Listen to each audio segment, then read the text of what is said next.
Oh my goodness. Oh my goodness.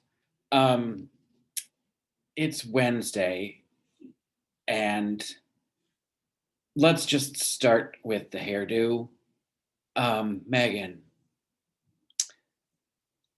uh, you clearly got rid of the funereal look and pulled out something from Laura Bush's closet.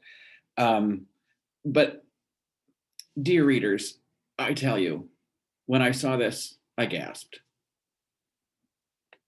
Look at that hairdo. Some sort of Princess Leia on steroids. I don't know what the fuck you were thinking on that one. Um, and you keep trying to say you are not the guy with the horns who stormed the Capitol. Well, it certainly looks like you're trying to look like it. Holy crap. Anyway, and I think you do this just for effect. I don't think you're serious about these hairdos, but they are monumentally stupid. Anyway, so we start to talk about the uh, impeachment trial that started yesterday in the Senate. And initially, we're talking about the House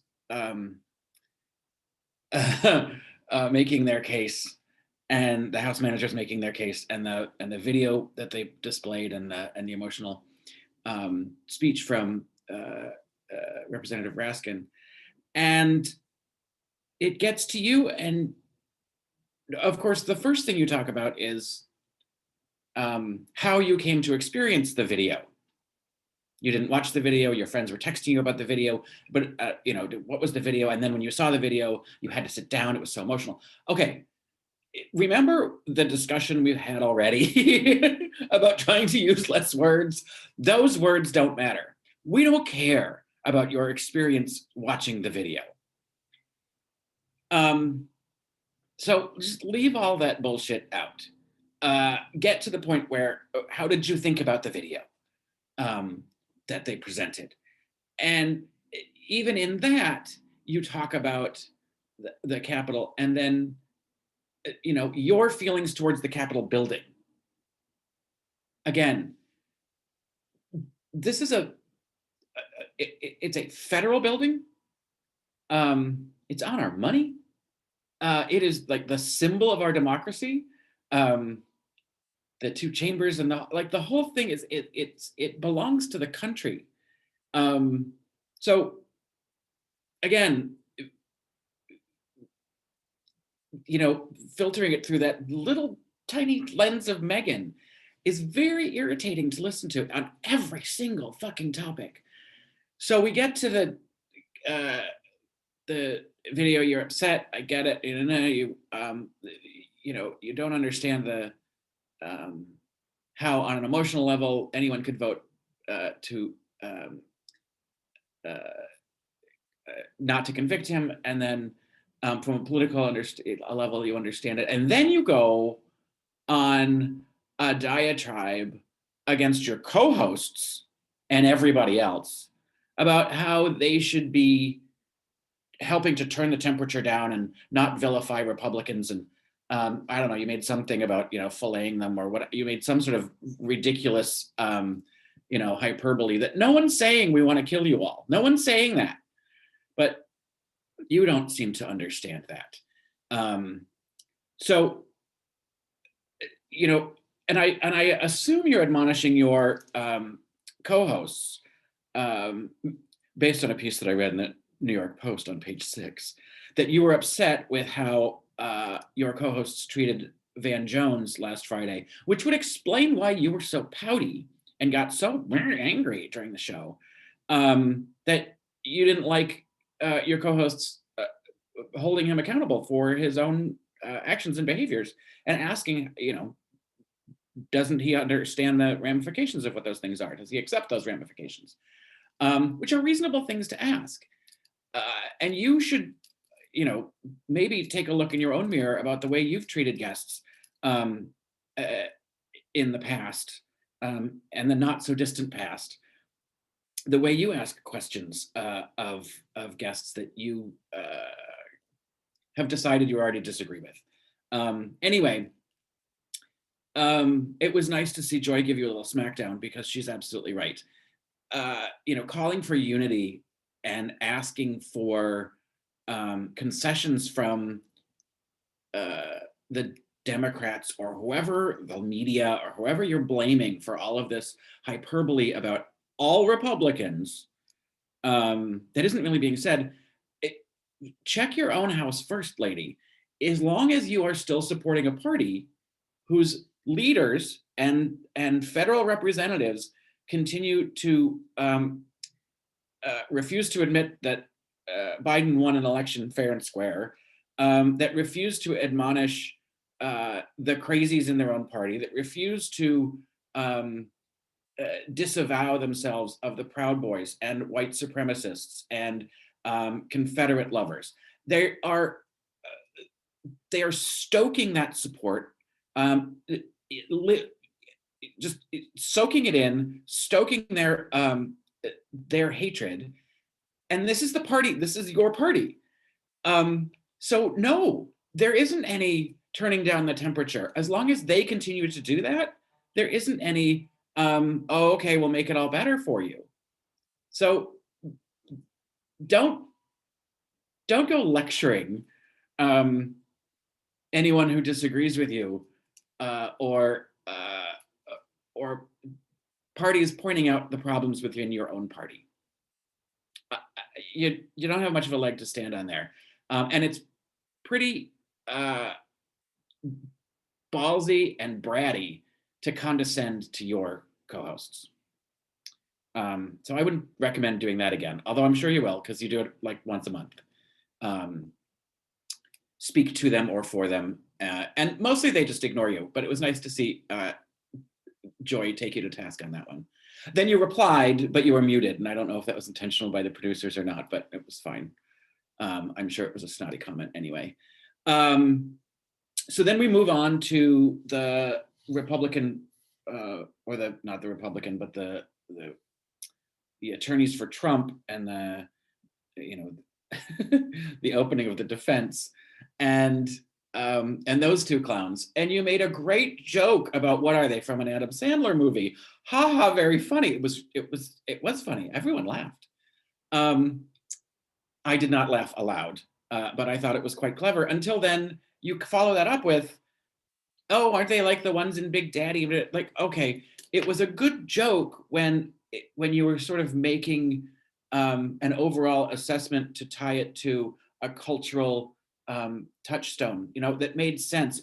It was good. But then when you've clearly described that you'd seen that kind of behavior in a movie, it's like, okay, again, it's just your tiny, tiny little vision that, I'd seen this once before, I'm going to repeat it.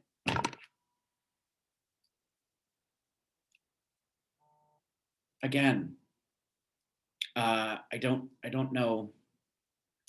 I don't know why you always have to make it about you and your specific little vision. You just can't seem to think outside of that and bigger. And it's very frustrating. Anyway, so you blew your own joke. And then a big kerfuffle when Joy's microphone fell in her boobs and you couldn't answer the question about therapy because you were too distracted. You're on air for an hour, Meghan. An hour. You can't pay attention for the whole 60 minutes all at once. They goaded you into saying something and you took up so much time that Sonny didn't get to answer the question about therapy. I'm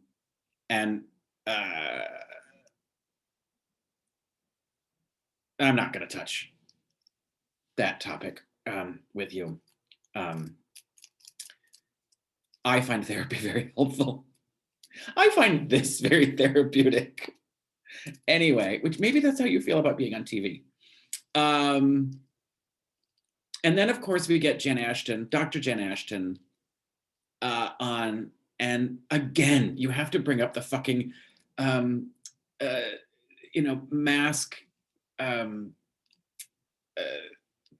not mandates, but the communication on mask wearing, and how upset you were. It's almost a year ago now that they changed their mind about whether we should wear a mask or not wear a mask. And I think she very clearly explained it to you, so I hope you let it go now, because it's been explained to you many times. As they learn more things, recommendations change. It was a novel virus, and that means it was new. So there were a lot of things they didn't know about it. They didn't understand its transmission through asymptomatic carriers, or at least the extent that it could be. So, you know, you got to learn to roll with it a little bit. Now you don't trust science. Great, that's helpful. And that's another helpful thing to put out there, along with you and Ted Cruz and Josh Hawley and all the rest of them that don't want to believe science or don't want to, fund education and let's fuel more conspiracy theories and let people figure it out on their own, Googling shit. That's not going to help, Meghan. So, you can't follow the science, but maybe if you would hopefully now get it, you could come out and express how you're understanding the developing nature of scientific discovery, and try to help bring people along to help, move the pandemic along, and get it under control. And yeah, so the last thing about the things that you want to do, you really, really, really want a dinner party. I don't know. I guess the weather's not nice enough in Virginia to eat outside, but we haven't. You don't have to stay locked in your house 24 hours a day. You can go outside. There are other things you can do. I get it. The pandemic's been hard on a lot of people. You keep talking about being at the end of your rope. And even in your questioning of Dr. Jen Ashton, you again make it personal. For me personally, blah, blah. Okay. It's been hard for a lot of people. I'm quietly just loving it. It's just been, for someone who has been so incredibly social his whole life, having this opportunity to just be still and be at home. I don't miss it as much as I thought I would. So I get it. I'm a kind of an outlier on that. But you said your body is like Chernobyl. You just had a C-section, but you would still go nude at a beach. I believe your C-section was like 6 months ago. That's not just having it.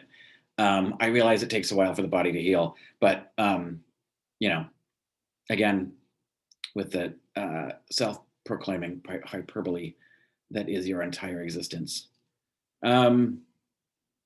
So day 2, we're going to see some more stuff. Oh, by the way, you said you had to look up the video of the House manager's presentation.